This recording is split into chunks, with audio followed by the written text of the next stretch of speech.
Hello and welcome to an exclusive hour-long programme with me, Alex Belfield, talking to two of my favourite people, the very lucky Eamonn Holmes and Ruth Langsford. How are you? See, I told you there was somebody out there that likes us. We found He's him. the one. Why is he lucky? Well, he's lucky because he's with you. Oh, Alex, thank you. He is. That's very true, Yeah, actually. well, you should live with her, Alex. It's a different story. It's a different story. There's showbiz personas in real life. No, but I think we're pretty much on air what we are off air as well. Yeah. A lot of people put up this facade that they've got this perfect partnership and whatever. We just have the same partnership that everybody else has. That's it. We argue a lot. Yes, the worst personification of that was we had to appear on the Ant and Dec show, and we did this challenge called Beat the Boys, which was racing them around a track. And there's a clue in that title, Alex. It's called Beat the Boys. So it's about winning. So I organised a strategy to win this game, and it was very simple. I said to Ruth, the problem is when we go around this chicane, this track, people are inaccurate with their instructions. What they do is they say left a bit, right a bit. Now, I should point out that you're blindfolded at this stage. The person behind the steering wheel is blindfolded and the other partner is working the pedals, the accelerator and the brake. So you depend on your partner who can see their instructions, and to me they have to be precise. So I worked out a system. And I said, Ruth, what we do is we say 1:05, midday, 5 to 11, 10 to 10. Are you with me? So you turn the steering wheel, use it like the time on a clock, so down to 3:15. Perfect, precision. When just as we're about to go on this, Ruth says the following: I don't understand this. Do you want to say that bit? I didn't say it in that stupid, whiny voice. I don't voice. understand what you're talking about. Everybody I've spoken to, whenever I say, he said 12 o'clock, 5 to 11, 1:05, have all gone, what? What's wrong? Look, on the it was good enough on the golden shot, left a bit, right a bit, fire, wasn't it? If you remember the golden Ruth shot. started saying then, what do you mean 10 to 4, 10:15? I said, I didn't say 10, it's only 10 to 10, 5 to 11, midday, 1:05, precision. It's like pilots. It's like fighter pilots. They don't say bandits at 6:15. They say bandits at 6 o'clock high. 12 o'clock high. That's the way they talk. Bandits at 9 o'clock. That's the way they talk. So I said, all right, I will drive, and that was a bad idea. I changed the plan. It's a very bad idea because A, he doesn't drive very well, and also, as everyone will have witnessed when they saw the film, that he was totally disorientated by being blindfolded. And every time I said left, he went right. When I said right, he went left. No, because as we set out, she was then just supposed to not to follow the instructions, but give the instructions. So we go into the chicane, and I'm blindfolded, and Ruth says, down a bit, what way? Round a bit, left a bit, right a bit. I said, what is it, 1:05, 3:15? How much right is it? Well, it's just right. And he was shouting like he is now. And it was a disaster. We hit the cones and we were beaten by an almighty margin. We were beaten by 2 minutes or so by Ant and Dec. Because I've had so many people after that saying to me, oh, that's just like me and my husband in the car. I laughed so much. We can't drive together. And the thing is, the more cross Eamonn got, the more I laughed. Because I'm really not very competitive, which made him even angrier. Yeah. Till eventually he pulled his blindfold off, swore at me, which they had to beep. Do you think Ant and Dec aren't competitive? Do you think every week they take on each other in a challenge? Well, I didn't notice any of them screaming Beat and the having boys. to be That's what it's called. We were thumped. There was me thinking that this was an entertainment fun programme that wasn't meant to take things too seriously. How wrong I was. Well, that's the thing, you see. I didn't take it too seriously. Alex, you're right. I saw it for what it was. It's a bit of fun. Old Mr. Competitive Pants there. It's like Christmas. We sit down, we get the children around, you get out a board game, and what do you want to do? You want to win. You want to beat your children, don't you? What is the point of having children if you can't be better at them in most things? And humiliate them. And show them what more knowledge you have. So no matter what we're playing, these sort of, name the intro or Trivial Pursuit or whatever it happens to be, as soon as we get to the first question and I go, yes, I got that, and I say, everybody knows that, that's enough for Ruth. At that stage, Ruth says, I say, oh, stop being so competitive, it's only a game. I'm not playing if you're going to continue like also, this. He's one of those, she packs it in. He's one of those really sarcastic people, said he'll pick out the card. How many wives did Henry VIII have? And if I said, 6, and I said the answer is 6, I said, well, everybody knows that. Ruth would go, no. Why does everybody have to know that? But he's one of those really annoying people, as he gets the card, before he's asked the question, he goes, "Oh, this is so easy. Oh, if you don't get this, you must be really stupid." And that you just know what's coming, don't you? I'm not going to get it. That's the tactics. That's me winding you up, which I can do very, very easily. That's true. It's funny. When I was going to start this interview, I was going to describe you as the thinking man's Richard and Judy. I'm not going to go with that anymore after hearing that last 10 minutes. Oh, no. We're more like the Clampetts or something. We are. The Beverly Hillbillies, we are more like, yeah. I think that's what keeps it exciting, you see. Actually, we met Cleo Lane and Johnny Dankworth, who've been married for 50 years, and they did nothing but bicker, but also laughed, you see. And I think that if you've got the laughter there as well, which we do have, darling, don't we? We do. We laugh a lot in the bedroom, we do. I do anyway, yeah. I laugh a lot in the bedroom. We'll get into that a bit later. Ruth, what's it like being with a man who, let's face it, is struggling and can't get work at the moment? I know. Well, that's why I have to go out to work, Alex, you see, because left to Eamonn, we'd be on the streets and penniless. It's actually a myth that he works all the time. I think what happens is sometimes he's done programmes that might have been recorded, and they're sometimes shown at the same time that he might be doing another live show. So there is this kind of misapprehension that Eamonn is, works 7 days a week. He's not. I've spotted a gap in the market, basically. That's what it is. I quite like it. It gets him out of the house. I just do it cheaper than anybody else. That's really... I mean, you really have mastered the art of being taken seriously and being funny at the same time. There aren't many people who could do a serious news programme for 3 hours in the morning and then come straight to this morning to be fun and entertaining and the housewife's favourite. Well, that's very kind of you to say that, and I do see that as something, as a mission. Television is the most easy way to make your living that there could ever possibly be, and it's full of people who want to make it difficult. And it's true, and it's full of people who try and make out they are some sort of superior being. We're on television, therefore we're superior to you people who are watching us. I'm not. I am just very, very lucky, and I'm laughing at it the whole way through. Now, you because it's news, why can't you laugh at news sometimes instead of doing it in that sort of way that often people do it? It's like your embarrassing uncle dancing at the wedding or whatever, and they say, "And now for a funny bit on the news." Or people who read the sport. People who read the sport say, "In cricket, England were beaten in the test today," and they're smiling. I want to slap them. You want to slap them. There's a time to laugh or there's a time to smile, but sport isn't funny. Sport's very serious. I don't see sport as a place to be funny. Or the weather. Why do people laugh when they do the weather? Oh, the weather, what a drill, whatever. But there are other things. Why can't we laugh at politics? I mean, that's the funniest of the lot, that is. Why don't we laugh at that instead of sport? But I do think that the reason people don't laugh at a lot of items is they don't have the confidence to laugh. Now, you are very... Eamonn is very audacious. He's very cheeky, mischievous. And, there are things that he says. He asked Cleo Lane if it was her own hair.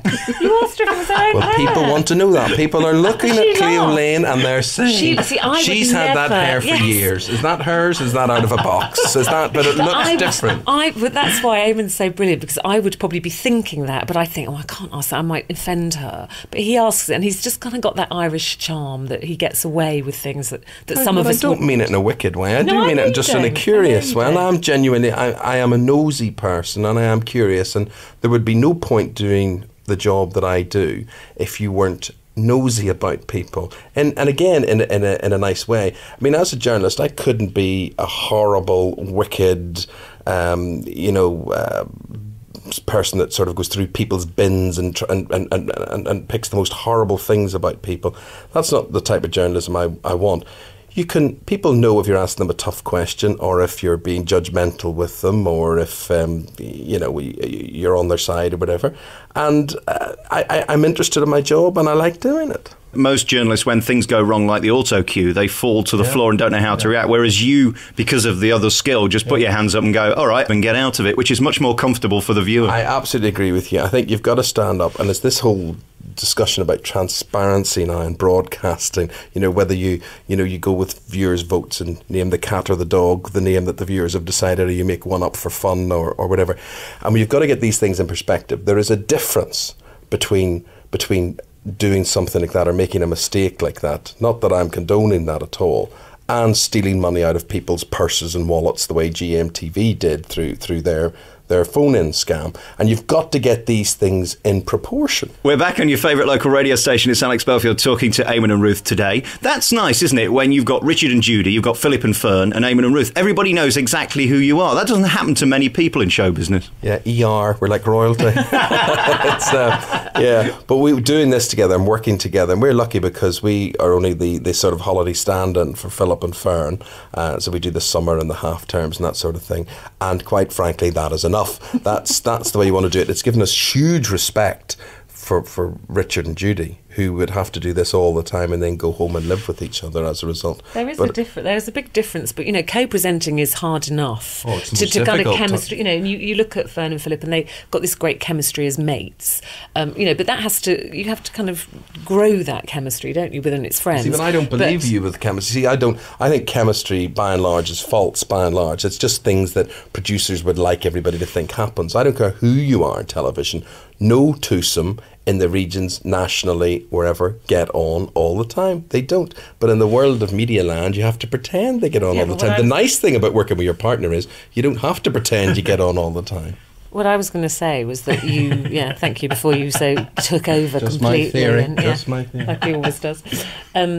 Is that you don't have to create that chemistry, it's there.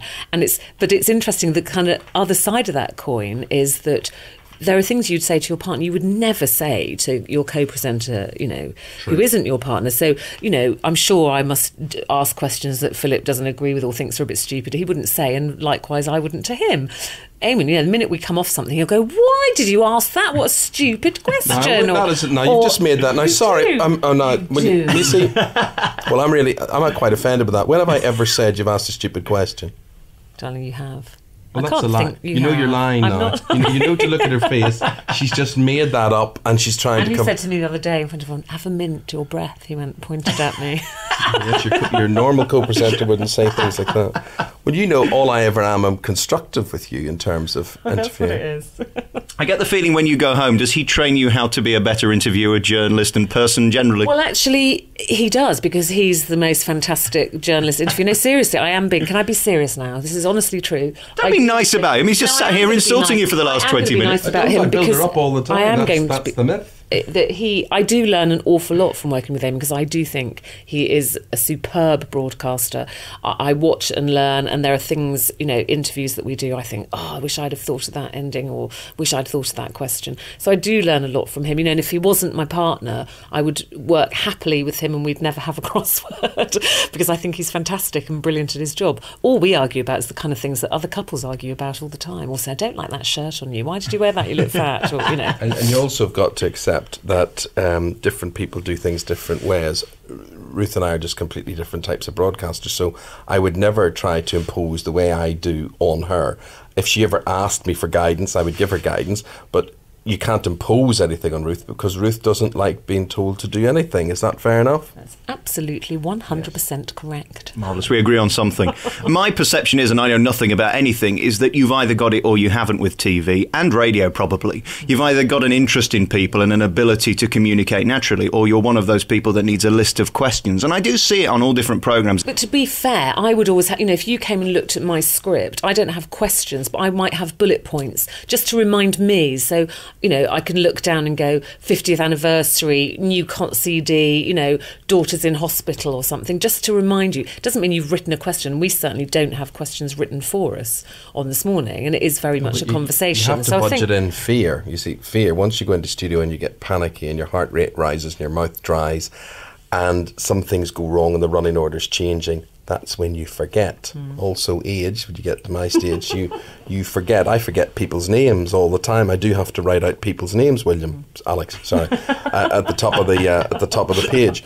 So sometimes you've got to budget in the fear factor as well. So it's good to put points down. But I think as well, if you are genuinely, I watch and read everything. Again, Ruth and I would be different from this. She would say to me, "What are you watching that old black and white documentary for? What are you reading that for? What are you doing that for?"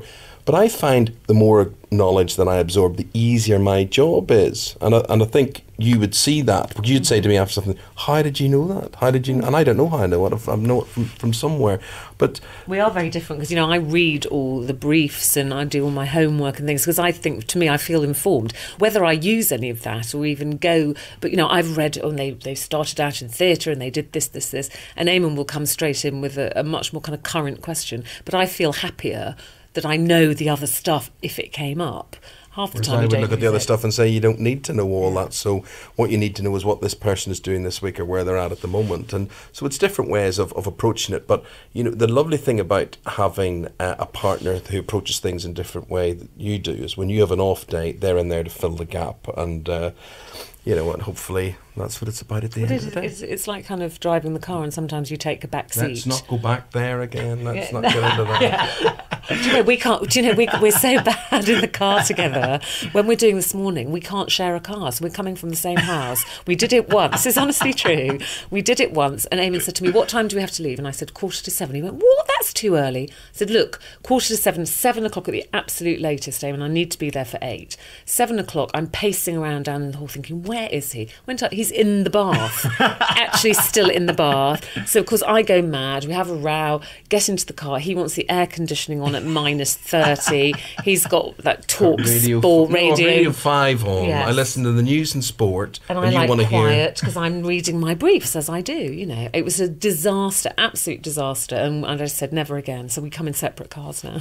It's amazing how you're even still together, isn't it? No. Two things you said from that last conversation about the interviewing side. I think it's a great skill to have an earpiece, a producer, a stage manager, 16 cameras looking in the right one, and not be distracted and make it look as if the only person around you is the person you're interviewing. I didn't find it easy to start with. When I was, very, very young, I was a newsreader when I started. I found that very distracting. But eventually you get used to it. Now I couldn't do without it. I have what we call open talkback, so you hear everything in the gallery. Because to me, you are then across a problem before it happens. So if I'm talking to somebody, interviewing them, and I know we're coming to a piece of film, and then I hear them going, roll VT5. Hello, VT5, where are you, VT5? Oh my God, VT5's not there. You hear this kind of panic start. There's obviously a problem with that, but slow down here, have another question ready. So you kind of preempt problems, and you're across everybody. You can hear the camera instructions. And I always say, a lot of women particularly say, I couldn't stand that. And I say to women, listen, I bet you can sit at a dinner party at one end of the table talking to somebody and your husband's at the other with a very attractive blonde, and you're looking like you're completely attentive to this man who's boring you to death at one end, and when you get into the car you say to your husband, I heard you saying to that girl how nice you thought her dress was, because women you can hear another conversation. So that's all it's like. Or if you're on the phone and somebody else is talking to you, so you just kind of get used to it, really. Did you ever speak to this blonde lady again, Eamonn? I learned my lesson. Once bitten, twice shy. Your schedule's interesting, Eamonn, because, for example, this morning, when we're taping this today, you did Sky News This Morning for 3 hours, then you come to do This Morning, then you've got radio shows and columns and all other things going on.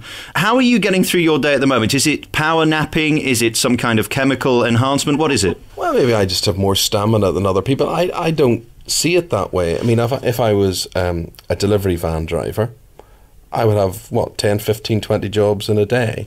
I tend to count my lucky stars. I don't see my jobs any different than that. I move on from one thing to the next. I certainly was heavily influenced by the job that my father did, and he was a carpet fitter. He was very, very good at it, and he would bring us out. He had 5 sons, and we would help him or try to help him, but I was a complete inconvenience. I was the only son who couldn't actually do it, and it was very hard manual work. And when people say to me, you work hard, I think of my dad or my brothers, and I think, no, I don't work hard. I don't work hard at all. All I do, I remember one of my children once was at school, and they were 5 years of age, and the teacher said, now today we're going to write about what your daddy does for work. And all the kids were writing about their dads. My son Niall just wrote, my dad talks to people. And he came home and the teacher said, you've got to write more than that. And Niall said to me, well, Daddy, what do you do? And I said, son, I just talk to people. That's all I do. And that's hardly hard work. My mother tells her friends that I answer phones for a living, so they probably think I work in the BT call centre or something. Are you equally as busy? Do you ever run into each other at home? Yes, we do occasionally. We bump into each other, don't we? He's watching a black and white movie somewhere, and I'm next door doing Coronation Street. No, I have a really lovely balance. I'm very, very lucky. I have a very nice balance of work and being a mum. Jack is only nearly 6, 5.5, 6. So I don't want full-time work. I don't want to be out of the house all the time. So with this morning and my other bits and bobs, I keep it to a minimum, really, because then I can go home and do all the mummy stuff. Taught Jack to ride his bike without his stabilisers recently, which was fantastic, and I wouldn't have wanted to miss that moment. So, I do what comes along that I need to do, and I don't go looking for anything else. I'm very happy with what I'm doing now. Probably what I'm about to say is a bit disparaging, and I don't mean it to be, but I think you've got it harder than Eamonn in a sense that for a lady to get work seems to be almost impossible because there aren't that many really good, consistent female presenters. Thank God for it. Long may it continue. I think there is definitely some ageism in terms of women getting work in TV. I think there's actually not a lot of jobs out there. I think people think that there are loads and loads of jobs. There are very few. You would sit and say the type of job someone like Ruth would do. This Morning, Loose Women. You don't present kids' TV. You can't do pop. You can't do, well, there might be cookery programmes, but actually there's probably the same 100 presenters or so that are churned around through all the stations, terrestrial and satellite. But of those 100, there's only about 5 or 6 that seem to be in great prominence. If you look at Fern, for example, she'll do This Morning and then you'll see her doing a big award ceremony or a special. Why is that? Well, A, because she's very good at it, which is why she's stayed around for so long. Also, I do think often producers and things are very lazy. They just see one person and they just keep employing them because they can't be bothered to look for new faces. I think people don't take a risk anymore like they used to. When I started in television, I worked, I was a backroom girl. I had absolutely no experience at all. And the head of presentation when I worked in the West Country, he took a big risk with me and said, I like that girl. I think she's got something. Yeah, but let me tell you something else. When you're working with a multi-million-pound budget and you've got a deadline of 1 or 2 days and you're doing a live show, you don't want to take a risk with anybody. You want to pay the money for the person who's going to do the job, or else your head would roll. So there's big pressure on the production teams and on the networks to produce ratings. So it's a combination of a familiar face that the public knows, somebody, a steady pair of hands who can do certain things, and often you'll not take the risk with a new face unless it is a recorded programme. And that you can tailor them within that. So presumably there's so much invested that they can't take a risk. Yes, I suppose so. And I do think that there is definitely an upper age limit for women now, and we're all kind of shifted sideways when we get to a certain age. And I think men kind of get away with a few more years, particularly in news and things. You kind of got news babes now, and once you're over a certain age, you're just kind of sent off somewhere. And the men stay around. They can be grey-haired with a paunch, and they still carry on. So I do think there's a little bit of ageism when it comes to women in television. I know you're shaking your head, but I look at American news, and I don't particularly like American news, but they do seem to employ the Barbara Walters, the older kind of anchors who are loved and respected. Yes. There aren't many people actually over 40, are they, doing the news? You've got John Suchet, you'll have a lot of ladies that I work with at Sky who I'm too gallant to name. I think it's not a question really of age, it's a question of ability. If you're good enough, you'll be around enough. This business doesn't owe anybody a living, and this gets back to people say about me working all the time. A lot of people sit back and they say, I've got one job and that's what I do, and they expect to be there forever. When that one job goes, good luck to you. When my one job goes, I've got 4 others I'm going to jump back on. That would just be me, and that would be business sense. If you were making screws in a factory or you were producing eggs or whatever, you would have more than one supplier. And that is just business sense. And I think a lot of people come into this idea, they go in with the stardom as opposed to the work. They come in and they say, I'm going to be famous, I'm on TV, therefore I'm now owed a living. You are not. If you think it's hard getting into broadcast, it is harder staying there. And I think something you said last time as well, and Dale Winton said the same, you're quite smart that you've got your day job with the news that you do on the background that a lot of people watch, but it's a kind of different audience to your Saturday night 8 o'clock. But your time is only limited there, it changes. I would love to be on the golf course, I'd love to be in the gym, I'd love to be in the cinema doing things, lying on a sunbed somewhere. That would all be very, very nice.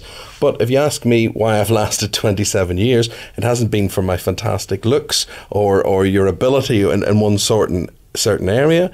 It's because love many, trust few, and be adaptable and be varied. And it pays dividends. I like that. Love many, trust few, says Eamonn Holmes. I like that. I'll remember that one. Before we go, you mentioned earlier about this trust thing with TV now. It's not in a very good place, as radio isn't either. From my point of view, I have to now make it absolutely clear that we're not live when this is going out, because I'm at This Morning with you today and we're not really there. It's ridiculous. You see, no member of the public, that is idiots who are in charge, actually treating the public like complete morons. So the rules are there to be interpreted, not to be implemented fully. It's a nonsense. People really don't care whether the interview is recorded or not. There's lots of things. When you go to a movie, you don't want to know, is that a special effect or not? You may be curious about it, but you're not going to walk out and say, do you know, that mummy film, that wasn't really the pyramids in the background. They were cartoon versions. Well, blow me over. So, listen, as I said before, there is a difference between stealing money from people and creating and getting into production. And I think a lot of people in broadcast need to wise up about this, because the public aren't stupid. People have their own video cameras. People now can make their own films. People are so literate with their video phones and all sorts of things now. People know what editing is about. All people want is a good show. They don't care about anything else. Is it good? Is it bad? And as long as you're not in a criminal way deceiving people, that's where you've got to draw the line.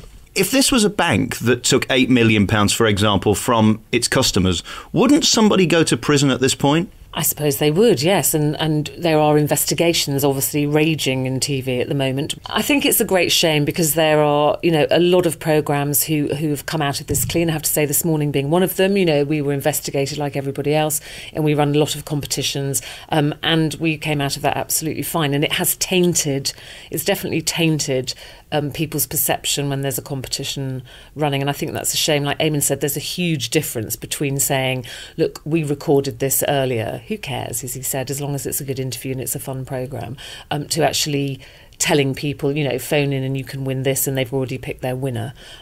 It'll go away, I'm sure, and people's trust, I hope, will come back, because 99% of us are good guys.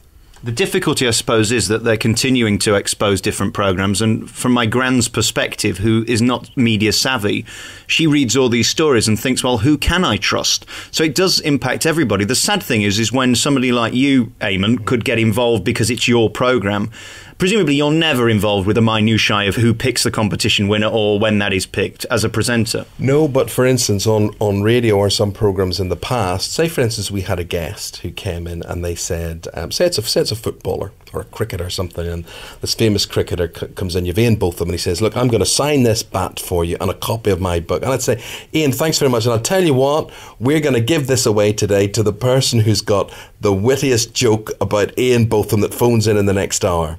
Now, the whole problem is what is the wittiest joke? Now I have to have a panel from the United Nations gathered round, and we have to count the votes and do this, and it all has to be adjudicated on, as opposed to be said, you know what, the one that really tickles me is this one here. Can't do that now. But that's nonsense. People don't care. It's Ian Botham's bat and a book. It's a bit of fun, and we've given it to someone who's given us a laugh that day. Thank you and goodbye. Now, apparently, you can't do that. You have to have panels sitting to do all this.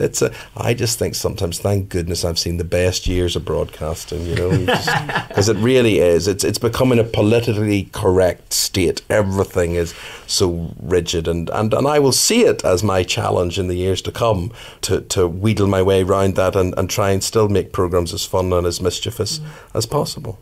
The only reason I'm doing this interview today, I'm going to be honest with you both, is because I need advice. I do back-to-back interviews with people like you who are very successful, and then occasionally someone will slip through the net who bores the pants off me. Now, how do I feign my interest in someone who's boring? I don't look interested. Ruth tells me off all the time. I mean, I have people who actually... I am brilliant prior to interviews, and Ruth and other people who've worked with me in the past, I will meet people. They're usually American, and they're usually young pop stars. And they come in and they're surrounded by their people. who are awful, and they'll say, what are you asking? What way will you do this? What's your link going to say? What are you going to do this?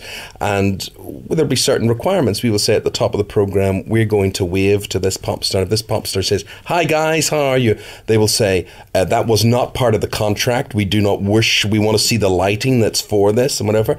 And eventually I'll get to the stage, I'll walk to the guest. I always believe in talking to my guests beforehand. And if I think they're going nowhere and they're saying nothing, and they usually are pop stars, and some of them are Brits as well, and they try and remain aloof and very cool, I just say it quite simple. I'll say, you're going to look a complete ass out there. Now, if I was you, I'd get a story together, because I'm going to ask you all these questions. Whether you choose to answer them or not, it's up to you. But we can do it the hard way, or we can do it the easy way.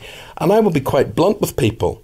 And if someone's down for 8 minutes, I'll say, I'm not spending 8 minutes there, 2 minutes, and I will come out, and I'll be brave enough to come out of an interview earlier, because too many people think that owes them a living. But having said that, most of the monosyllabic ones, when they get on air, they turn it on. The thing that irritates me most is not the ones who look grumpy and whatever, it's the ones who are false, the ones who have got away with a whole career of people believing, oh, how lovely she is or he is, and they're absolute poison. The other people who are difficult to interview are actors, and they're usually from the Royal Shakespeare Company, and they're in a very successful sitcom, and they're really famous through being in some hugely being very funny, and the public love them, and they say, oh, we love her, we love him, and you put them down, they say, well, I'm not talking about that character. There's only one character that I play. And somehow we are supposed to go, you're not thinking about King Lear, the old Vic, darling. And you're trying to say, seriously, so that's only make-believe? So in that soap, you're not really that person? I never got that, never knew that, thank goodness. And they are the ones who don't play along with the game as well. That's difficult, but that's part of the challenge of what you do, and you try. And the other thing is, sometimes people are just nervous and very, very frightened, and it's your job to bring the best out of them. Like Eamonn said, I don't like precious people, and he's probably quite right. A lot of them are pop stars, and I think a lot of that is the people around them. Often it's not. And they're all here today, gone tomorrow. Yeah, it's not. I mean, the amount that I could tell you about over the past 10, 12 years, who had a one-hit wonder, and then they made the mistake of having separate dressing rooms and limousines bringing them here and there, whatever, and their record company drops them like that, and then they beg to get on programmes, and that's it. It's the entourage they often have with them as well. It's quite ridiculous. You know, and sometimes they're like 18, 19, and they've bring in 25 people with them, somebody to carry their cup of water. I have to say, I do want to slap them sometimes and say, for goodness sake. So I don't like preciousness. Do you know what? I can forgive people for being boring, because somebody else, my boring is somebody else is very interested. Right. So I would be completely professional. I might inside. Many people are bored listening to this. Yeah, exactly. And Alex is being professional. He's nodding. He's got that face as if I'm really, really interesting. And that's what you do, don't you? You're professional, getting paid. That's what we're there for. I'm not hearing a word you're saying. I'm just nodding, that's all. He's thinking of someone else completely. I didn't even know you were Ruth till you sat down. I was expecting Fiona Phillips or somebody. The only time it's happened to me is when I did somebody from Neighbours who's now in Emmerdale, and she said, under no circumstances mention Neighbours. And I just said, well, excuse me, what do you suggest I talk about? Because I don't know anything else about you. That's all you've done. In those situations, do you just have to really stand your corner, or how do you deal with it? That's when Eamonn will. I mean, I've heard him say that. Anyway. He'll say to people, look, I'm sorry, but if you're not prepared to talk about, Neighbours, for example, what else do we know about you? Tell me something then. Give me something to talk about here. And he'll be very blunt, where I would go off panicking. I'd go running off and going, oh my God, I've just talked to her and she says she doesn't want to talk about Neighbours. What are we going to say? And he'll go stomping in. We've got 8 minutes here, so what do you suggest we fill it with? And, I understand what I don't like is people make mistakes in their personal life. And because they've done that, it doesn't mean we always have the right to know about everybody's personal life, or the intricacies, or the pain, or the hurt that surrounds their family. And I'm respectful towards that. So I think sometimes there are legitimate times when you can talk about those things, and there's times when you don't have to talk about those things. And so from that point of view, I don't necessarily have to know the minutiae of everybody's life or their mistakes that they've made. But I think you want to celebrate or be curious about why they do what they do. And I think what you don't want to do is the interview everybody else has done. You want to find out things that other people don't know about the guests. I think people have an absolute right to say, I don't want to talk about my private life, even if it's been in the papers. And I think sometimes there are episodes in people's life that they want to draw a line under, and you think everybody deserves a second chance, let's move on. But I think it's ridiculous when somebody, you know, who we know for either being in, you know, a magazine or being in a certain soap, then says, oh, I don't really want to talk about that. And you go, well, do you know what? That's what people know you for. They don't know you for saving lives. You know, that's what you're known for being in a soap, and that's what you're here to talk about. So they can be tricky. Yeah. It's the ones who go to the West End after being 5 years in a soap, and they say, I don't want, as you say, they don't want to talk about the soap, but I want to talk about the West End. And I said, well, if I live in Aberdeen, or if I'm in Londonderry, or if I live in Swansea or Plymouth or Norwich, I'm probably not going to this thing in the West End. I don't even know where the West End is. So the only thing I know about is you in Emmerdale or you in Coronation Street or whatever.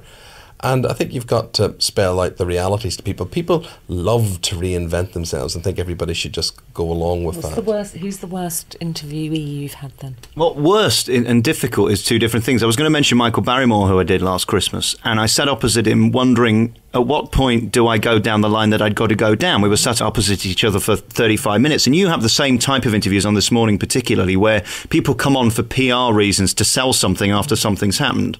He was very gracious and answered my questions, but do you have that understanding before you start? I will be quite straight with people. I would say, I'm going to ask you about this.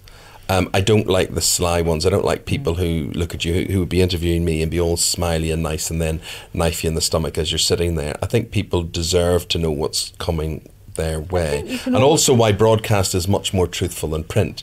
You can, you know, what you hear and what you see is what you get. In print, you can do a 2-hour interview and they take the one question, the one answer, and they manipulate it with a headline. So broadcast is always more preferable, I think, to print. I would always say to people, you know, particularly on a live show, look, you know, a lot has been written about you. This is live. So I wouldn't be doing my job properly if I don't ask you this. Everyone watching at home wants to know, you know, the answer to this question because that's what they've been reading in the papers. Now, this is your chance to answer it however you want to answer it. It's live. You can tell them the truth. You can evade it. But, you know, I have to ask it. It's my job. And I would look very stupid if I didn't ask. Mine is pop stars as well. I can't bear them, and I very rarely have them on this season. I don't think I'm doing any pop stars at all because they've got nothing. Very highly of you as well. I'm sure they do. But they really don't have anything to say, and they're normally young and haven't lived a life. That's the problem if you've got people who don't have an opinion. In terms of your show, of course, you're doing daily shows where you get the same people often 3 or 4 times a year.